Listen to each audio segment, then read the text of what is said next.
Hello, everyone.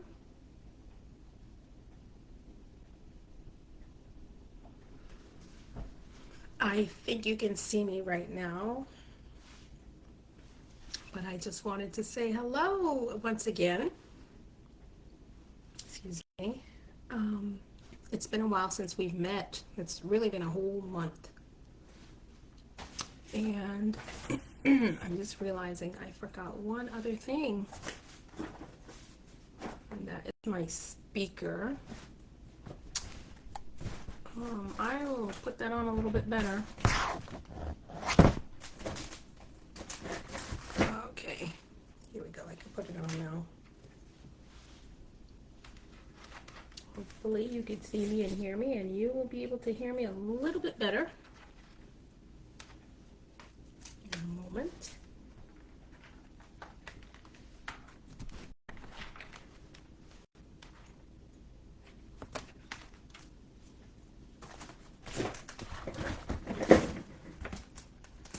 Okay, maybe not quite in a moment.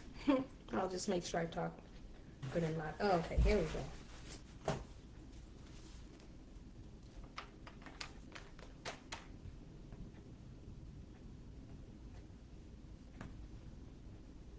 go. Okay, I am live. I just confirmed it.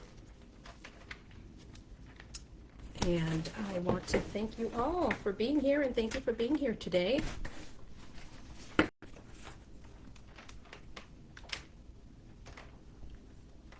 Let's put this on so that you can hear me better.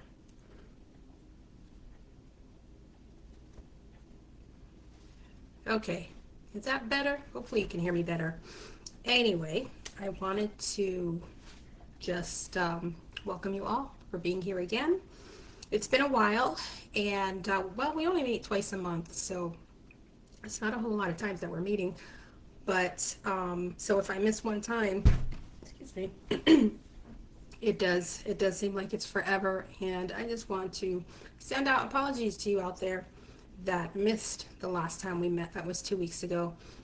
I have to say, it's been a busy few weeks. I don't know if you've noticed on my I had sent out a post about graduation. I had two children graduate today, not today, but this year, and one graduated from high school, the other one graduated from college. So, but the one that graduated from high school is the last of my four. So I am officially an empty nester. Although, of course, we have to go through the summer, and then she'll leave to go away to college, and then I guess I could say I'm officially an empty nester. But as far as my career of homeschooling or just having to deal with kids in school, it's over. It's over. I can't believe it's over. It's been a long time.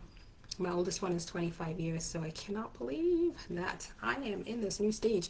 But that means I have more time to spend with you all, more time to answer your questions, more time to help you. I think I'm basically going to be carrying what I've taught them or what I've done with them into teaching other parents, or parents could teach your children, or just you learning how to be healthier. Of course, I want to do everything I can to keep myself young and healthy, and adding as many years to my life as possible, because what's the next thing for me to look forward to?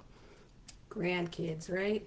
But I think it'll be a while, and I'm certainly not rushing it, but I definitely want to not feel like I can't walk, by the time they come along. I mean, don't you feel the same way too? It's one thing to have long life, it's another thing to have quality of life, right?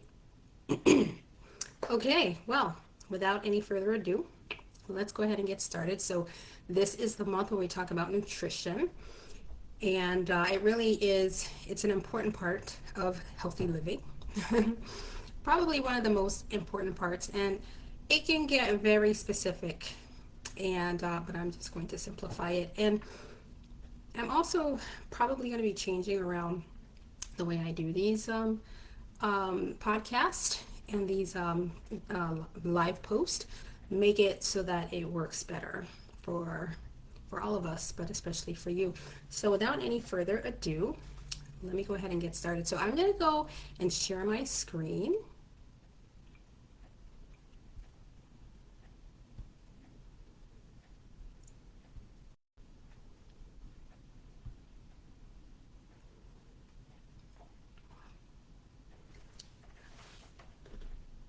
All right, there we go. Hopefully you can see my screen right now. Alrighty. So again, welcome to the Abundant Wellness Podcast. Thank you for being regular, for being interested and curious, and just for showing up. And this information, I do end up putting it on YouTube, so you can always go back and watch it again, or it's usually saved on the Facebook for a little bit of time there. So it is available for watching for later. Welcome to the Abundant Wellness Podcast. We meet every second and fourth Saturday of the month, and that is specifically at 3 o'clock in the afternoon that we meet, and that is Central Time. So once again, I am in Texas, way down south, practically in Mexico. So I've really had the opportunity to build up my Spanish here. So every second and fourth Saturday of the month, 3 p.m. Central Standard Time. I am Joanne McDermott. I'm a board certified functional nutrition and lifestyle practitioner, functional nutritionist, and I do mental health coaching as well. I'm a mental health coach because you know what? The health, physical health and mental health, they go together. You cannot separate them. Throwing out my disclaimer here, the information provided is intended to promote well-being and is not a substitute for professional care. If you are still seeing a health practitioner, please go ahead and continue to see them. By no means am I discouraging that from happening. I'm not discouraging you from continuing with your doctor or nurse practitioner or whoever it is that you see. Viewers are encouraged to be empowered by learning how the body functions, allowing them to take an active role in their own health goals and decisions. Nobody knows you more than you. You know how you feel. You know how often you feel that way. And the body is just so diverse. We're so different one from another. So it doesn't always work to kind of have a standard protocol of treatment across the board for everyone. We live in a day and age where people are getting allergies. What's good for one is not good for the other. So if you can just understand a little bit about how your body works, and even just learning to listen to your body and pay attention to signs, which is pain, one of the signs, then you would be able to make a better and more informed decision about your health care and what route that you want to take or what you feel is going to be best for you. So you really should be a part of your healthcare, and you should be able to make decisions yourself. So I'm here to just help you to understand how everything works, to help to keep you more informed and better informed. So as I said, we are talking today about nutrition. I'm doing part 2. We didn't really do part 1 because we missed, the last time, but no worries. I can get it all together here in one, and it'll work out just fine. Because I think most of you know what good nutrition is. I'm sure you have some idea of what eating healthy would look like, or even what a healthy food would look like, right? I mean, you are probably been told, or you've heard somewhere, maybe even seen a sign somewhere that says eat fruits and vegetables, eat your salad.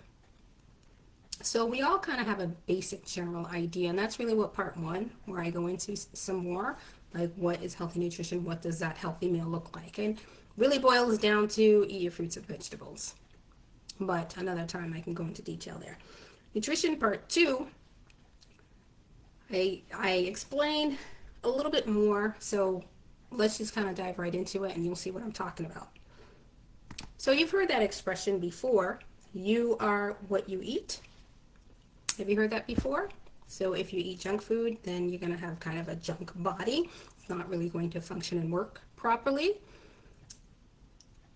If you eat healthy food, then you're going to have a healthy body. Things are going to be working better, or at least more inclined to work better. But we've heard that before, right? You are what you eat. So does that mean that if I eat a banana, I'm going to become a banana? Well, has anybody eaten a banana this morning? Did you turn into a banana? But then the saying goes, you are what you eat. So if I eat a banana, I should become a banana. But that's not quite right, is it? We don't turn into a pear, an apple, a banana just because we eat that. What that really means is that there are certain minerals and vitamins that are inside of that banana. In this case, in banana, it's high in potassium. Potassium gives us good heart health. It helps to balance our electrolytes. It helps to balance the sodium that's inside of us. What that means is when you're eating the food, it breaks down. I'm going to go into that a little bit more. And so that banana, that nicely formed banana, when it goes inside of you, it's no longer this yellow banana, or well, the skin's yellow on the outside, but it's no longer that formed banana. It gets broken down into potassium, into its smaller units, and eventually the molecules of potassium, and that gets inside of us. And potassium is a mineral, and it is a mineral that is needed to help give us a healthy heart, because it helps with making sure that your heart is beating and beating rhythmically and doesn't stop beating. Electrolytes, those are the things that athletes have to be concerned about, or just being outside and working outside for an extensive amount of time, and it's hot out there, you start to sweat and your electrolytes start to go off balance a little bit. And so that's why they have these drinks, for athletes that have, electrolytes added to it. But I'll tell you, the best electrolytes replacer drink would be coconut water. You can find the most natural coconut water, not where they add different flavors to it. As close as you can get to the Caribbean as possible, those naturally have electrolytes in it. And I would say that that is one of the best electrolyte replenisher drinks as opposed to the other drinks, just because it has less added chemicals in it. It's more in its natural state. But anyway, so that is potassium. We need potassium. Your body needs potassium. So how does your body actually get that potassium? So as I said, once it goes inside the body, it changes its form, it changes its shape. Actually, it's the same banana, but we are obtaining it in its smaller components. So when we eat food, it goes to our mouth. Obviously, we put it in our mouth, and then we are chewing it, right? We are chewing it with our teeth. We're biting it, moving it around with our tongue, and it's mixing with our saliva. And that's very good. That's very important, because there's enzymes in those saliva. Those enzymes are specifically what helps to break down the food so that we can reach that potassium that's inside of there. So we chew the food, and finally we swallow it, and it goes into our esophagus there, you see? That's just a long passageway from your mouth to your stomach. So there's really not a whole lot that happens in the esophagus. And then goes to the stomach, and there are more digestive enzymes and gastric juices that mix with the food to break it down even more. So biting it with your teeth and it mixing with your saliva was just the beginning. So all of that mixing in your stomach breaks it down even more, because we got to get access to that potassium. And then it goes into your small intestines right here. And that is where all the absorption takes place. What your body decides is not good, not worth having your body absorb, then will not be absorbed into your bloodstream and will eventually pass into the large intestines here, and that is when we have a bowel movement. That's why our stools are kind of shaped like this, or it should be. So going back to the small intestines, as I said, that is where the food gets transferred from your intestines and then into your bloodstream. And if you notice, they're just like little circles here. They look like bubbles, but if you've taken chemistry, they could remind you of molecules, maybe even atoms. And they do. They really are in their smallest form, and they have to be that way in order to get past the walls of the small intestines to enter into the bloodstream. So I want to tell you today that you are actually not what you eat. Well, I guess I kind of just showed you that the banana becomes like mush and molecules, atoms that eventually get into your bloodstream. But what I mean is, in that saying, you are what you eat. If you eat healthy, eat your fruits, eat your vegetables, then you will be healthy. If you eat junk, you'll be junk. But I want to say that, you know what, you could be eating healthy and not be healthy, because there's more to the picture. It's not only about what you eat, but it is about what your body does with what you eat. So let me say that again. You are what your body does with what you eat. What do I mean by that? So access to nutrients. So nutrients are what's inside the food. The vitamins, the minerals, all those things that your body needs. Potassium, sodium, vitamin C, vitamin A, vitamin D. Those are the nutrients. So that for your body to access nutrients, they're only as good as your body's ability to digest the food you eat. So I'm going to say that again. Access to nutrients are only as good as your body's ability to digest the food you eat. So I don't care how many apples, how many bananas, how many plates of salad you eat. If your body is not digesting and absorbing this food, if it's not getting into your bloodstream, let's say it just kind of passes right through you, you are not going to get any of those nutrients. And it's going to be as if you did not even eat at all, or if you didn't eat them at all. So we do want to make sure that as we're eating our food, so part one, what I went into is just knowing what that healthy food is. Part one is just being able to identify that healthy food and preparing it and making it part of our meals. Part two is, all right, how do I ensure that my body's actually getting this food? So what we want to be thinking about is our digestion. Do we have good digestion?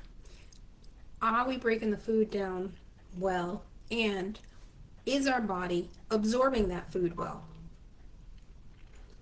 So what makes good digestion? Let's take a look and see what makes good digestion. Well, starting from the very beginning, remember I mentioned when we eat, first place that food goes into is our mouth. You want to ensure that you are doing good chewing. Maybe many of you, if not all of you, you have seen or known someone that just, when they're eating, it's like they just swallow it. They don't even chew it. You ever see a dog eat food? Animals, they tend to be this way a lot, but they just put it in their mouth, maybe move their jaw once and then just swallow it. And then there's some animals that they just swallow it. They don't even chew it. I was seeing this video of a bird, maybe a crane, one of those big tall birds with long legs, and they live near the water. And he gulped a whole fish, and there was no chewing whatsoever. So it seems like the animals tend to do that. But we can't do that. We have to chew our food well. That is going to aid in digestion because, as I had said earlier, there are enzymes that get released into our mouth, mixes with our saliva, and just enzymes within our saliva. They help to actually break down the food. We need those enzymes to be able to break down the food because even though our teeth help us.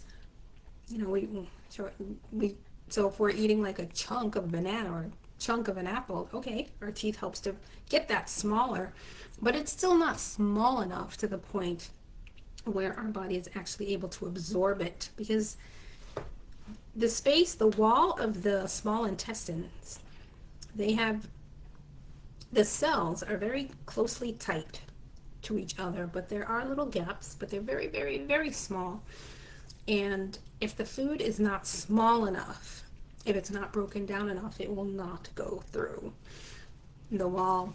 We will not absorb it. It'll just go right through us, and we will probably have a bowel movement.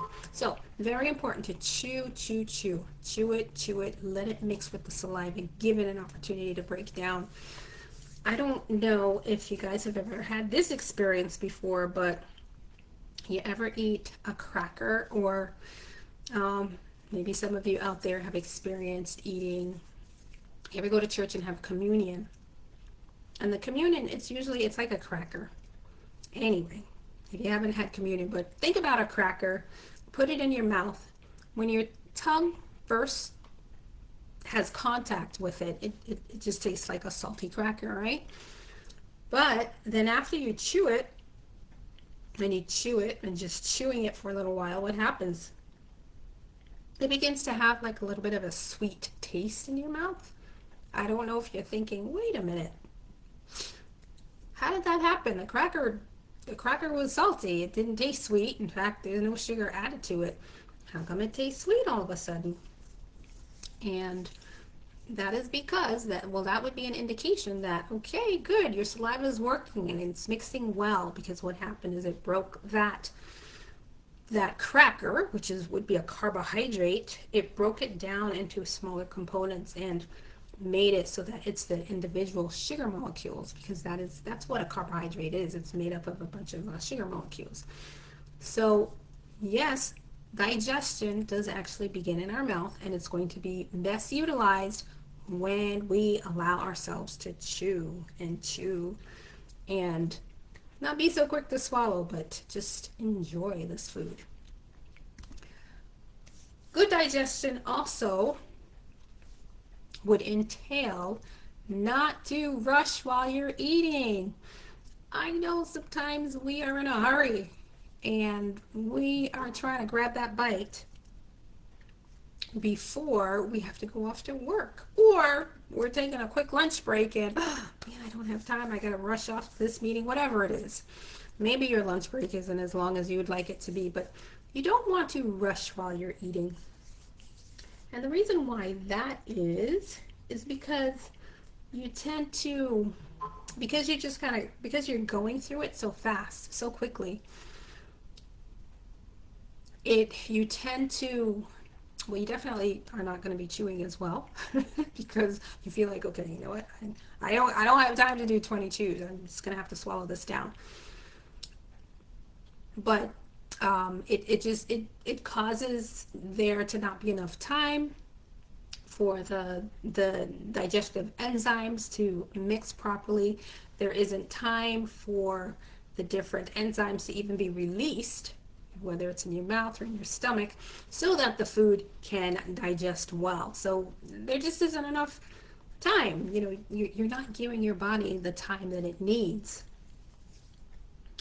But also, when we are rushing, when we're eating, we're stressed, right? It's a hectic time. You know, that the moment is tense.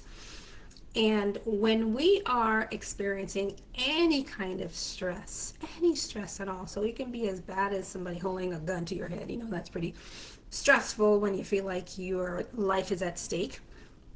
Or it can be something as little as having to take a test. Okay, so that's kind of like normal stress there that happens, but it's still all stress. It still all equals stress. And when we are experiencing any kind of stress, there are a lot of physiological happenings, occurrences in the body that's taken place because our body is trying to prepare us to deal with a difficult situation.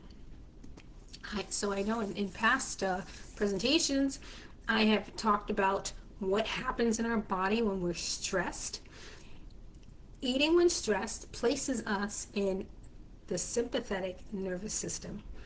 We don't want to be in the sympathetic nervous system. We want to be in the parasympathetic nervous system. So let's just look over to the green there where it mentions the sympathetic nervous system.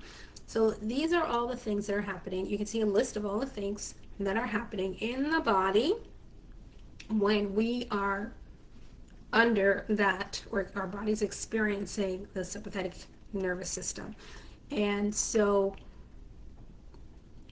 let's see, going right down to bullet point. Here, I'll just show you with my arrow. 1, 2, 3, 4. See what that says. The gut becomes inactive and it becomes difficult to digest. So your body shuts down your digestive abilities. It just shuts it down. And the reason why it shuts it down is because, as I said, your body is preparing to fight or flight. It's getting ready to deal with a difficult situation. And so it needs to put all its energy into making it possible for you to run as fast as you can, run for your life or fight for your life. So eating is not a priority right now, so that's why it shuts it down. So if you are in a stressed mindset, it's going to be turning down, slowing down your digestive, properties there, and it's going to take away from you being able to digest your food well. So another thing that we want to do is we don't want to wait until we are starving before it's time to eat. I talk about that a lot, and I help my clients to come up with like a plan of eating and when to eat and how to eat, because the goal is to try to reduce as much as possible eating when you are starving, waiting until you are starving to eat, because when we do that, we do not choose the healthy options. So I want you to just think back with me for a moment when you were really hungry. You're really, really hungry. This may not have been too far back. I mean, I'm not talking about when you were like, you didn't have food to eat because you were food deprived, but for like days. And I'm talking about maybe you missed breakfast and you didn't get to eat lunch at work, and then you're on your way home. Oh, I didn't eat all day, and you're just starving. When you feel that way, if somebody was to offer you a raw piece of broccoli, or they were to offer you a donut like this person is eating right here, which one would you pick? Which one is going to lure you more? Which one is going to be more desirous, more intriguing, more just appetizing? Let's call it more appetizing. Which one are you going to feel like is going to curb your hunger more? It's going to be the donuts, not the broccoli. You are going to have absolutely no desire to eat that broccoli right now. I don't know, maybe some of you might. But it's going to be so quick and so easily for you to pick that donut over the broccoli. And the reason why that is because when we're hungry like that, our blood sugar is starting to go down. So, it's just all these signals that are happening. Blood sugar is down. So our body is telling us, or there's a message that says, hey, blood sugar is down. We need some more blood sugar here, because sugar is really the primary choice of making energy that your body uses. So it's the most common, it's the primary source, it's what your body wants to use to give you that energy, so that you are able to continue to function. You're not feeling tired. You're not feeling like you need to sit down. You're not feeling weak. We're always needing energy, to get us throughout the day. And the number one go-to to build that energy or create that energy is carbs, carbohydrate. It's sugar, really, and that sugar comes from carbs. So that it's so the donut, it's carbs because it's flour, and of course with all that sugar and sprinklers and frosting on top of it is sugar. So you are just strongly craving that stuff because your body's really crying out for it. So ultimately, we want to give our body a healthy carb, which is what they call like whole grains.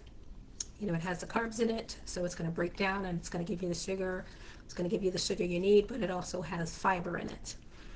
But what this lady is eating here, it just has the sugar in it, and then it has the less healthy sugar in it. It doesn't have the fiber in it. That's not the best way to get the sugar, but at the moment, your body is just saying, hey, I'm hungry. And so it's going to grab that sweet food much faster than it's going to grab the broccoli. And so when we're starving, we tend to pick the unhealthy foods, and we also tend to eat a lot, just eat too much, and we're eating too fast. So all of the criteria for poor digestion. So it's best for us to just kind of have some kind of a system, a plan, so we are not waiting until we're absolutely famished before we start eating. I have a little chart here, a little gauge here. We don't want to, it goes from absolutely empty to satisfied to totally full. So we don't want to be completely empty or close to that. We want to be eating, I don't know, maybe on number 2 here. And then we want to eat until we're satisfied. We don't want to be stuffing ourselves until we're totally full. And see, that's another thing too. When we're hungry, when we're starving, we eat fast and we eat a lot. We tend to overeat. In fact, we tend to eat as much as 60% more than what we really need to eat. And that is because there's another cue, another hormone, it's actually called leptin, that gets released that lets us know, oh, okay, you got enough to eat now. All right, there's enough food here now. Okay, you don't need to eat anymore. But it takes time for that message to get across, where we actually start to feel full, because it takes time for that hormone to be released and for the hormone to make its impression, on our bodies and on our minds. And if we're eating too fast, more and more food is getting into us before we are able to get that signal. So many reasons why we don't want to eat. We don't want to wait until we're starving before we start to eat. Good digestion also is possible, also happens when we are not mixing our drink with our food. So in other words, you don't want to drink a whole tall glass of whatever it is, juice, soda, whatever it is, while you are eating your meal. Now, if you're just kind of taking little sips here and there, okay, that's all right. I know some people struggle with eating peanut butter, like a peanut butter sandwich or peanut butter on bread. Oh, it's so hard to eat that and not drink because it's just so dry and it's thick. And all right, so understandable if you have to take some little sips here and there, that's okay. But people have been known to drink huge containers of whatever it is, juice, or a lot of times it's soda, while they're eating their meal, and that is definitely going to hinder your digestion, because that liquid that you're drinking, even if you're drinking water is good, but that water that you're drinking is diluting the gastric acid that is in your stomach. That is there for the purpose of breaking down that food small enough so that your body can be absorbed. Because remember, if the food is not broken down small enough, your body will not absorb it. The pieces are too big to go through the walls of the intestines to enter into your bloodstream. So we don't want to dilute our gastric acids that happen in the stomach, because if it's diluted, it's not going to be as strong. It's not going to be breaking down the food as much as it should, as much as we would like it to, as much as our body needs for it to, so that we can have absorption happen. So when you're eating your meal, what you want to do, so here we are, we're not starving, we're hungry, but we're not starving. We're getting ready to eat. And as we're cooking it or somebody's preparing it for us, we can start to smell the aroma of the food, and it smells good. Have you ever had that experience before? You can smell it. So whether somebody made it for you or you're preparing it for yourself and you start to smell, you know what happens? Your body starts to release, these enzymes.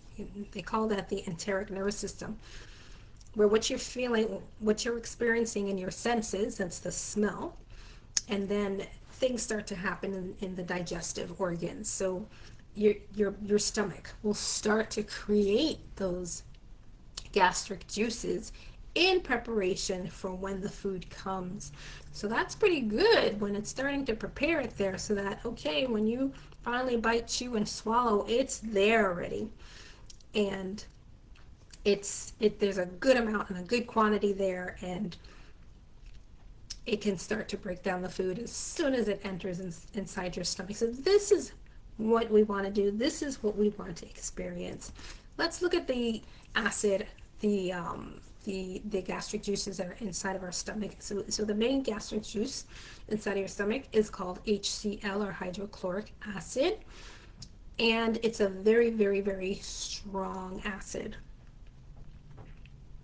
So looking at this scale right here, if you're familiar with the pH scale, right in the middle is 7. So that's saying it's neither acidic nor alkaline, which is also called a base, but we're going to call it alkaline. So if something is acidic, the opposite would be alkaline. The further down we go on this scale, called the pH scale, the more acidic, the stronger the acidity. But the higher up we go, the more alkaline. There's no acid in there. So in our stomach, the level of acidity, or the pH level, is all the way down to 1. That's like the highest it can be. That is also equivalent to something called, what is it called that they put in the pool sometimes? Muriatic or muric? Something like that, acid. They put in the pool sometimes when it's too alkaline, because we put a lot of bleach in there to try to kill all the bacteria and keep fungi, or algae from growing. So we tend to put a lot of bleach in there, but sometimes it's too much, and we have to put some acid in it to get it to be more in balance. So that acid is very, very strong. And as you can see from this chart, the acid in our stomach is very, very strong. It is so strong that if some of that acid starts to end up and come up and make its way into the esophagus, that's kind of what happens here. This is what this picture is here. So here's the stomach. This is a muscle called the LES, or the lower esophageal sphincter. It closes up when after food passes down and the stomach is filled with its gastric acid, because if it gets into the esophagus, that acid will just start to destroy or damage the esophagus, because the tissues in the esophagus cannot tolerate that high acid. So that's why there is a specific closure there. Sometimes that closure opens up because that muscle gets weak. I talk about that in another post, what makes that weak. And then that acid starts coming up, and that is when we start to experience things like acid reflux, heartburn, It's because that acid is coming up, and that's why we end up taking antacids, Pepcid AC or something like that, or different medication, because we're trying to reduce the amount of acidity there in our stomach. And that helps, but the problem with that though is it's going to take away from our food being able to digest and break down well enough, because that is what the whole purpose of that acid is all about. Your body knows and understands, okay, we need you to get this vitamin C, this potassium, and so we need to break down this banana fine enough, small enough in its molecule state so that it can get absorbed. So we don't want to be, so again, that's why we don't want to be drinking liquid while we are eating our meal, because we don't want to dilute that hydrochloric acid.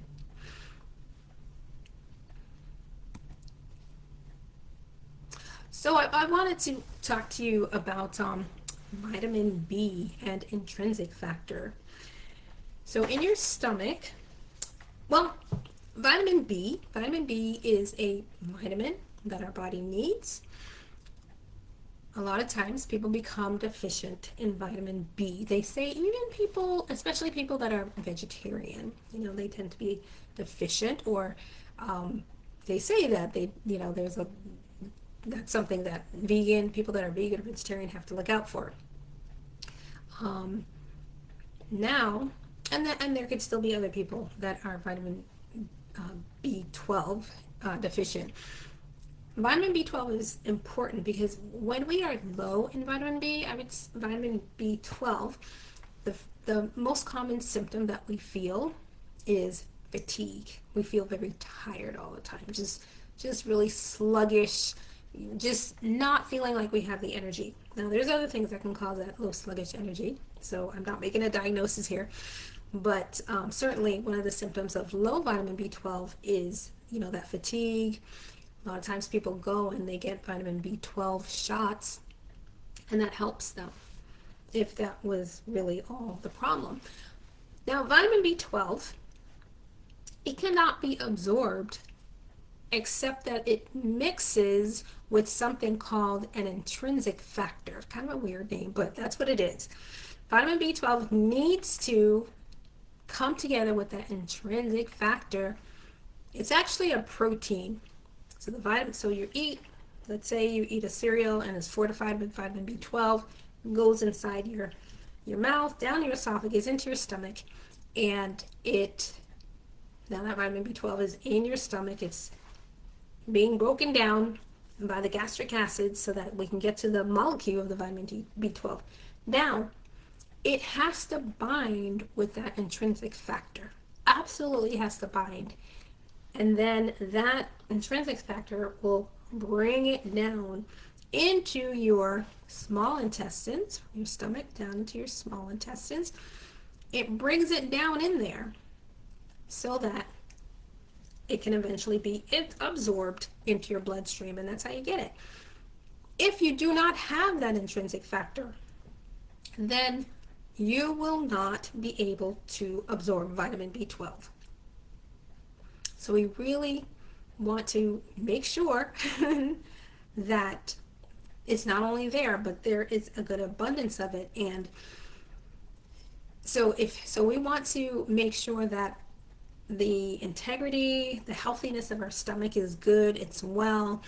Maybe you have had stomach ulcers, maybe you have had H. pylori. These are different conditions, illnesses of the stomach. It's going to just make it not work as well. I mean, think of anything that if it's lacking in some way, it is not going to function optimally. So having a good, healthy stomach is also a big factor in our absorption. But it's also iron that is not going to be absorbed except the stomach is intact. It's working well, it's healthy, there's not any I would say if you struggle with stomach ache all the time, or diarrhea, or just stomach pain or bloating or gas, or you have a flare up, when it comes to IBS or Crohn's disease, or things that have to do with the stomach, that's where it's not really working properly. It's also going to interfere with your body's ability to absorb iron. When we intake iron, particularly what they call the non-heme iron, so that means it is the plant-based iron, that iron has to combine not only with the hydrochloric acid, but there is something in the hydrochloric acid that takes the iron and it converts it into a form that is absorbable. So it goes from Fe3 to Fe2. If there isn't that combining that happens there, thus the iron does not convert into the absorbable form, your body will not be able to absorb any iron. So you can be, and I've seen this happen before, there was an individual that I knew, and she just suffered from low iron all the time. And she would take the iron supplements, and she would eat all these foods that were high in iron and plant-based. And she ate a lot of lentils, high in iron, ate a lot of spinach, high in iron, and her iron levels would still be low. It would still be down. And it's because it didn't have anything to do with her not eating a diet high in iron. It had everything to do with her body being able to absorb that iron or convert it into the absorbable form. So I would say there could have been something going on there with her stomach and her stomach's ability to produce that enzyme to help to break down the iron. So just another example there of, we're not just what we eat, but we are what our bodies do with what we eat. If the body is able to do what it needs to do because it's supported, then it can absorb the food. But if it's not doing, if it's not working, if it's not functioning the way it should, then we are not going to be absorbing those fantastic foods that are high in vitamins and minerals. What else constitutes to good absorption? We want to ensure that we have good gut bacteria. So what does all that mean? When I say gut, I'm talking about the intestines, the small intestines, the large intestines, mainly the small intestines. Did you know that there, and when I, gut bacteria, it's also called gut flora. Our gut has thousands and thousands of bacteria inside of it. Kind of sounds gross, but actually it's not. There's good bacteria and there's bad bacteria, and there's both that's in our gut. And even that bad bacteria has a purpose. But we just always want to make sure that there's more good bacteria than there is bad bacteria. And that bacteria also plays a part in helping to break down the food. Break it down into smaller components so that it gets to a point where it can be absorbed into our bloodstream. The bacteria actually helps you to break down that food. It has other properties that it does as well, and I talk about that more in the I think when I talk about anxiety and depression, I think I talk about that a little bit more other podcasts. But it's very important, very much to also be taken into consideration when we are working towards good absorption. And so we want to always work towards ensuring that there's a healthy balance of the good and bad bacteria, and that there's just a good amount of good bacteria in there. Sometimes when we take antibiotics, sometimes we need to, but the antibiotics, it doesn't only kill the bad bacteria, it kills the good bacteria too. And then it really is taken away from good digestion, good absorption, of the food that we eat. So if you are taking an antibiotic, it may not be a bad idea to also uh, take in some extra good bacteria, which is usually through um, fermented foods like kimchi or sauerkraut or yogurt, especially. But again, if you have been prescribed medication by a doctor and you want to take something to increase your good bacteria, please talk to your doctor about that. So there's something here called leaky gut. I don't know if you've heard that terminology. It's been coming out more and more. What in the world is it? Let me take a moment to explain that to you. So this weird picture that we're looking at right now, this is just an example of like a very, very close microscopic vision of the wall of your small intestine. So let's say this is like the wall of the small intestines. And the small intestines have cells on it like this. They have cells. And at the edge of those cells, they have these finger-like projections. They call that cilia. And it kind of helps to grab and push down and move, the food now that's in its molecular state. And as you can see here, they're really closely tight together. So almost nothing can pass through it. Basically nothing. But if that food item is small enough, which really now it's in the form of the size of a molecule, if it's small enough, it can pass through those tight junctions. But the idea is to not have these big molecules or these big things pass through it. So that's why too, that's why sometimes if a young child has been given corn to eat, and then you go change their diaper the next day and you'll see a big piece of corn kernel, in their poop, because it was way too big. There was no way it was going to get past those tight junctions, so it just passes right through their small intestine into the large intestine and then eventually out. All right. So this is a normal intestine. That's how we always want to be. That's going to encourage healthy digestion as well.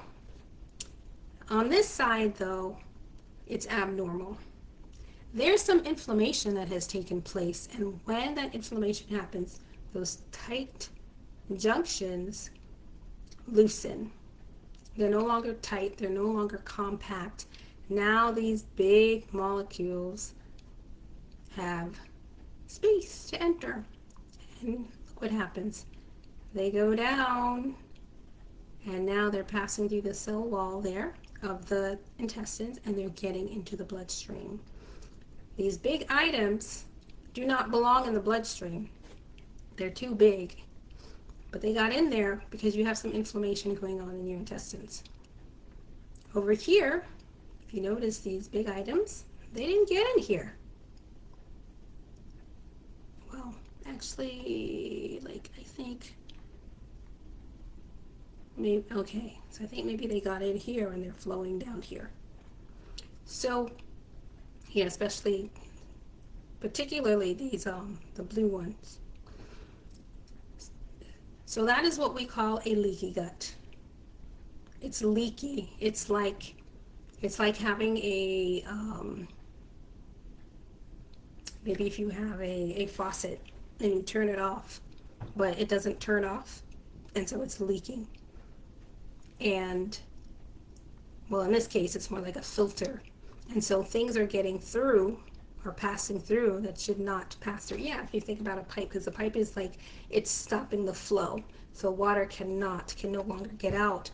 Well, imagine you've turned that handle as tight as it could, but the water is still flowing through. So what happens in the leaky gut is you start to get particles inside the bloodstream that does not belong there. It should not go there. And that really does cause a lot of havoc in the body. That is it creates a lot of different symptoms because now you have these items that are circulating all throughout the body, doesn't belong there. We tend to go into an immune response because your body is recognizing something that doesn't belong, so it's looking at it as a foreign substance. That means it's harmful. Okay, we need to go and we need to get rid of it. We need to attack, and then that's when your body starts to attack itself. This is really the basis, the beginnings of how autoimmune conditions begin. Could be any autoimmune condition. Autoimmune conditions are really just differentiated according to what part of the body it's affecting. So, for example, a person might have diabetes type 1. That is when the pancreas is no longer working.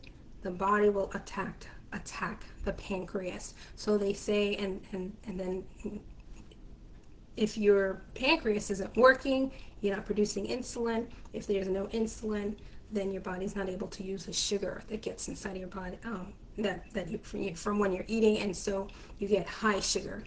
And so they say that diabetes type 1 is an autoimmune condition. So another one, just to give one more example, is MS, multiple sclerosis. What happens is the body attacks the myelin sheath, which is just a covering around your nerves. Your body attacks that.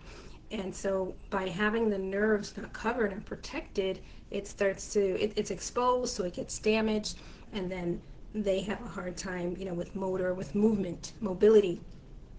So autoimmune is really, it's all the same. It's just different according to where in your body is being attacked.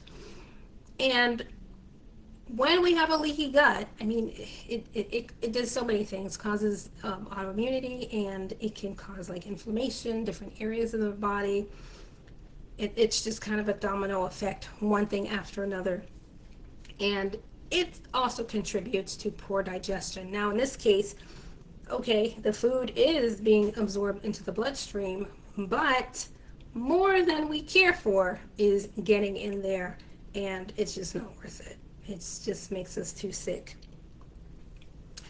So there is a scientist back in the days, Hippocrates, maybe the first doctor, the first medicine doctor back in the days. And in fact, I believe when the medical students graduate from medical school and they take an oath having to do with Hippocrates. But anyway, back in the days, Hippocrates had said, let food be thy medicine, and let medicine be thy food.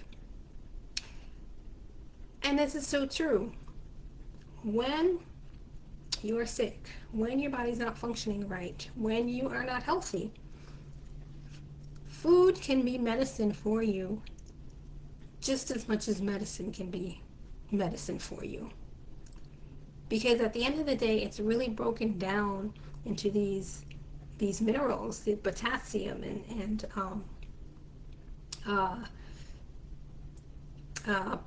sodium chloride, and it's just it's using all of these minerals to make certain changes in your body,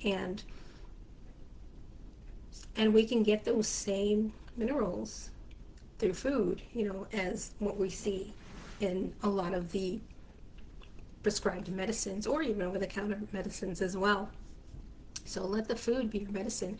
The nice thing about the food, as long as you don't have any allergies to it, there's no side effects.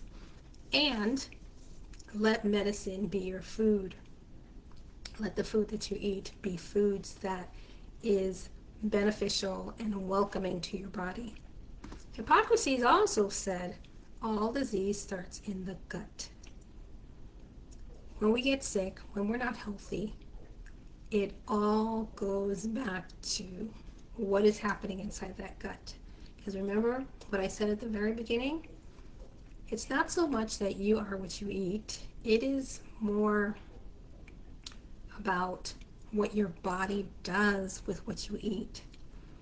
And if the food that you're eating is not being digested, it's as good as you not eating. You're not going to get the vitamins. You're not going to get the nutrients.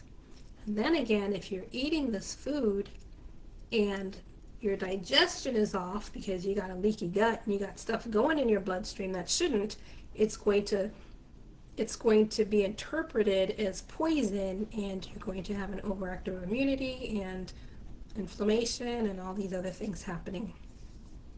So truly, yes, we are what our body does with what we eat, and yes, we can truly see how disease, everything just starts in the gut. Well, I hope you enjoyed another episode of Abundant Wellness. It was so nice to connect with you all again. Thank you for being here, and I hope that this is helpful to you. And stay tuned. I'm gonna have some more ideas, more activities, more way of posting and presenting going on. Thank you for joining me and supporting this. Please share it with others, and feel free to reach out with questions. Remember that we meet every second and fourth Saturday of the month, so I look forward to seeing you in July. Boy, we are just cruising through the summer here. And remember, it is at 3 p.m. Central Standard Time. Again, that's 3 p.m. in Texas. Feel free to reach out to me. My website is journeytoabundantwellness.com. You can go to my website, check me out, meet me, see what I do. I have a video there too, what I do. And if you wanted to chat with me a little bit, I do provide free discovery calls, just like a 20-minute free session. Tell me a little bit what's going on, or have questions about what I've talked about, want to go into it a little bit more. Anyway, I'm just there for you, and I want to wish you a wonderful rest of the day, wonderful rest of the weekend. Take care. Bye-bye.